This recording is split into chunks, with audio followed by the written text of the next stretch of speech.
Aš turbūt iš karto pradėsiu nuo čempiono, nes vis tiek žino, ką rašysiu, nes jau kokie 3 metai iš eilės rašau tą patį, niekas nepaina, tai čempionu bus Vytis, šį kartą tikrai. Prisistatyti reikia, ne? Aš esu Paulius Ambrazevičius, iš Šakių kilimo, dėl to palaikau Vytį be abejo, esu komikas ir Ryto fanas. Žalgirio fanai galite jau rašyti savo debiliškus komentarus, kad aš ryžęs. Čempionas jau yra, pradedam nuo aštuntfinalių, Gargždai prieš Neptūną. Mažosios Lietuvos derbis turbūt reiktų pavadinti, kad ir kaip mėgčiau Gargždus, turbūt spėsiu, kad Neptūnas. Čia taip sunkiai, bet laimės. Jonava baisiai daug turėjo čia vilčių prieš šitą sezoną, bet tas viltis imu ir sugriaunu čia. 3-0 Šilutei. Taip, šitą pusė aiški. Perlas Ežerūnas. Nu, negaliu nespėti, kad Perlas laimės prieš Ežerūną.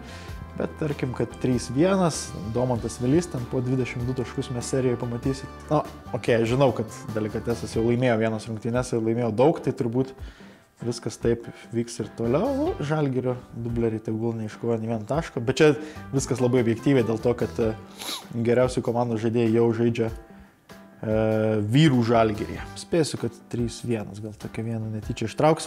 Šilutė Telšiai vėlgi, aš kažkaip šiemet labai mėgstu Šilutę, Šilutės avialinijos, ten dėlioja per galvas, šokinėja, laužo lankus, Vilniečius Portugalais vadina tikrai įspūdingą formą.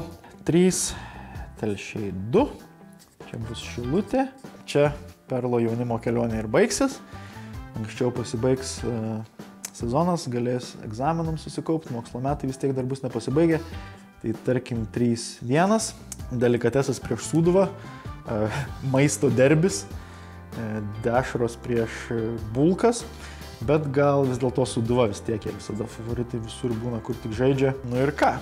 Darom taip.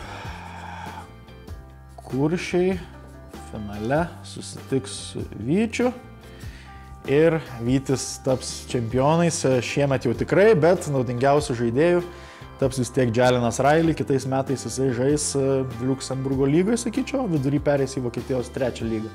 Antrą. Tokios būtų mano prognozės. Ir dar trečią vietą būčiau pamiršęs. Tai, tarkim, garbinga 3 vieta.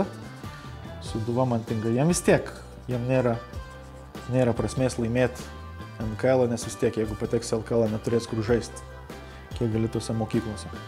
Viskas. Tiek. Tokie mano spėjimai. Tikėkimės, šiemet laimėsiu ne tik aš šitą spėlionę, bet ir Vytis čempionatą. Ilgą pavardį nekenčiu rašyti. Katinas šį kartą neatbėgo. Miega. Matai, jam anksti dar.